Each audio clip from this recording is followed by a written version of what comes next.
Foi? Foi. Pode tocar. Tem áudio. Foi.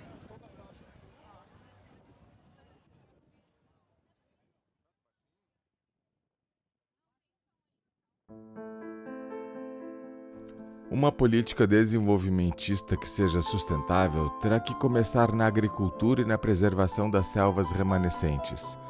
Terá que repensar a mineração e a exploração dos recursos naturais, que a princípio são renováveis, como madeira, caça e pesca, mas que hoje são quase sempre explorados de maneira destrutiva, em um esquema de rapina. Terá que repensar a indústria em seus aspectos de evitar a poluição e de uso racional, não esbanjador de recursos, o que inclui os hábitos de consumo e a reciclagem, hoje apenas vestigial. A política energética terá que dar preferência às energias regenerativas em esquema descentralizado. O transporte terá que dar preferência à ferrovia, hidrovia e cabotagem para fretes, e a transportes públicos nas cidades e entre as cidades. A ocupação do solo terá que ser revista, não somente na agricultura, pecuária e no reflorestamento, mas também no urbanismo.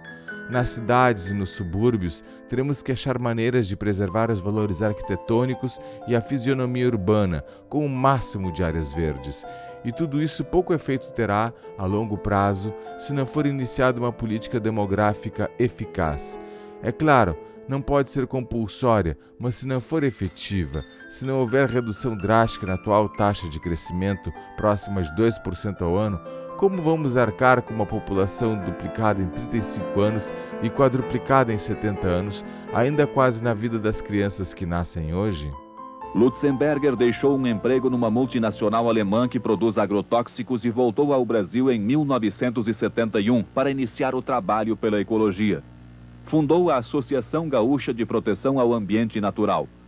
Desde que meu pai retornou ao Brasil, após mais de década no exterior, em janeiro de 1971, e o início das atividades da Agapan, transcorreram apenas 2 meses. Isso numa época em que os recursos de comunicação e articulação eram mínimos e a urgência ambiental era nula.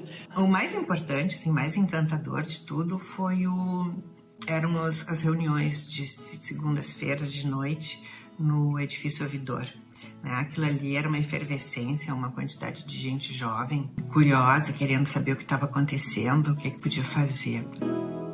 Denunciamos e atuamos contra a poda indiscriminada na cidade de Porto Alegre, que culminou em uma legislação adequada. E começou em 1973 a luta contra a poluição produzida pela então fábrica de celulose Borregar.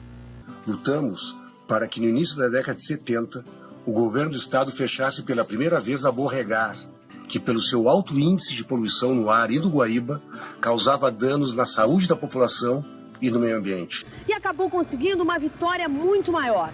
A fábrica continuou funcionando, manteve os 2.500 empregados, mas teve de gastar mais de 20 bilhões de cruzados em equipamentos antipoluição. Hoje, essa mesma fábrica, que era sinônimo de mau cheiro, é considerada a fábrica de papel e celulose mais limpa do mundo. Em minha atividade profissional, tenho me dedicado sempre mais intensivamente ao saneamento e à reciclagem. Isso porque constato, em nosso país, como em quase toda parte, um desperdício que a longo prazo é suicida. Temos, por um lado, centenas de milhões de hectares de solos condenados a uma degradação cada vez mais irreversível, e de outro, centenas de milhões de toneladas de resíduos orgânicos na indústria e nas cidades, enquanto que nos solos falta matéria orgânica, sendo os nutrientes arrastados aos mares pela erosão ou levados pelas colheitas. Os resíduos orgânicos urbanos e industriais são considerados como material de valor negativo, tão negativo que se gastam grandes somas para fazê-los desaparecer. O lixo, na realidade, não é lixo. Não existe coisa ruim, só existe coisa boa no lugar errado. Em fevereiro de 1975, um grupo de estudantes, entre eles o associado Carlos Dairel, impediu o corte de várias tipuanas, subindo em uma dessas árvores, cujo corte daria lugar à construção do viaduto Imperatriz Leopoldina, no centro de Porto Alegre.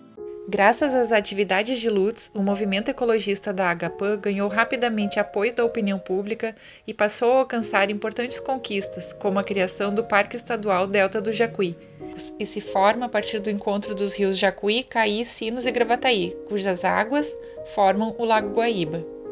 Foi criado em 1976 para manter uma área verde próxima à parte mais urbanizada da capital e para as águas do delta atuarem como um imenso filtro natural, contribuindo para manter a potabilidade das águas do Guaíba, para oferecer regulação térmica e manutenção da qualidade do ar, além de conservar a flora e a fauna.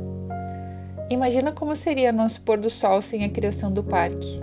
Talvez sem árvores e com cidade até suas margens? Em 1988, ativistas da Agapan subiram até o topo da chaminé da usina do gasômetro e colocaram uma faixa com os seguintes dizeres: não ao projeto Praia do Guaíba, Agapan. O objetivo da manifestação foi conclamar a população a ir até a Câmara de Vereadores e impedir a votação do projeto que, se aprovado, privatizaria o principal patrimônio público de Porto Alegre, que é a Orla do Guaíba. A multidão que se concentrava no Parque Marinha do Brasil caminhou para a beira do rio. Uma a uma, as pessoas deram as mãos e começaram a formar uma corrente. O protesto ocupou a Avenida Beira-Rio, a primeira obra do projeto Praia do Guaíba, que os ecologistas não aceitam. Por que você está abraçando o rio? Porque eu acho que o rio é nosso, né? E a gente tem que garantir ele para o povo de Porto Alegre. A partir do momento que a gente se conscientizar da importância da ecologia, a gente passa a se importar pelas questões que envolvem a cidade. Acho que esse projeto tem que ter participação do povo porto-alegrense. Em pouco tempo, a fila tinha cerca de 3 quilômetros, indo do Parque Marinha até a ponta do gasômetro. Foi a maior manifestação ecológica realizada em Porto Alegre. Nos anos 80, em Rondônia, em meia floresta, os governos militares implantaram um controverso programa de colonização e reforma agrária, financiado principalmente pelo Banco Mundial. Lutzenberger denunciou os problemas sociais e ambientais do programa por meio de sua participação na série documental produzida pela televisão britânica sobre a devastação na Amazônia. A Década da Destruição, com direção de Adrian Cowell, cuja exibição em países europeus, Brasil, Canadá e Japão, levou ao convite para que Lutzenberger prestasse depoimento no Congresso Nacional Norte-Americano, em Washington. Esses eventos provocaram uma mudança de atitude por parte do Banco Mundial, projetaram Lutzenberger internacionalmente e ajudaram a promover a Amazônia como problemática de alcance mundial. Na ocasião, Lutzenberger apresentou o documentarista ecologista inglês Chico Mendes, contribuindo para que o seringueiro e defensor da Amazônia se tornasse uma personalidade mundialmente conhecida. Em 1988, o maior reconhecimento. Lutzenberger recebeu na Suécia o prêmio Bem Viver, considerado o Nobel alternativo. Em 1990, aceitou um convite para integrar o Ministério do Meio Ambiente do então presidente Fernando Collor de Mello, dizendo ser uma oportunidade rara de ocupar uma posição muito influente. Procurou reprimir o uso do mercúrio no garimpo, o garimpo em terras indígenas, as queimadas, o desmatamento, o lobby das empreiteiras da construção e foi contrário à construção da hidrelétrica na Amazônia. Sofreu também muitas críticas, como a de querer sabotar o desenvolvimento da Amazônia e de ser omisso diante da corrupção oficial. Sua permanência no governo foi breve e controversa. Tentou implementar um modelo radicalmente novo de política ambiental, abandonando a visão tecnocrática e os megaprojetos, e convocando as populações locais à participação. Por isso, não tardou em entrar em conflito com o sistema em vigor, encontrando oposição principalmente na bancada ruralista do Congresso e na indústria madeireira. Nesse período, desempenhou um papel importante na demarcação das terras indígenas, em especial a dos Yanomamis, em Roraima, na definição do conceito de área de proteção ambiental e uma lista de outros tópicos fundamentais para a ecologia brasileira.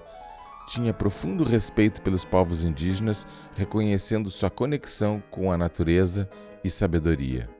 Eu me lembro que o Lutzenberger, meu amigo José Lutzenberger, foi um dos grandes promotores dessa iniciativa no Rio Grande do Sul e que devagarinho foi se espalhando pelo Brasil a iniciativa de criar associações de proteção ambiental e de engajamento na luta ambiental no Brasil. Professor, depois que o senhor separa o lixo, o que acontece? Pois eu tenho aqui um sistema de composto que eu considero o mais prático de todo, essas caixas de tijolo solto, né?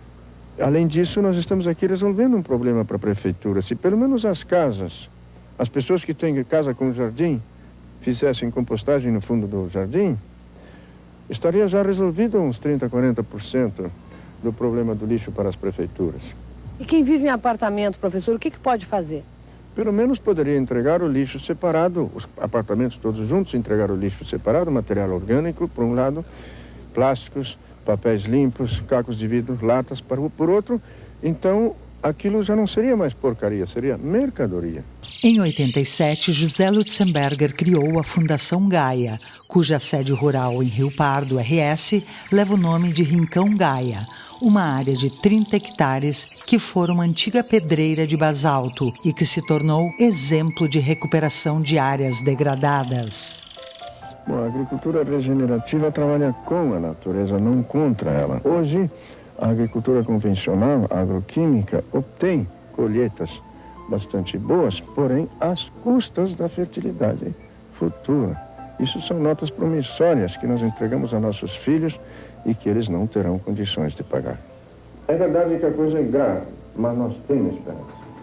Eu tenho muita esperança. Se eu não tivesse esperança, eu não estaria nessa luta.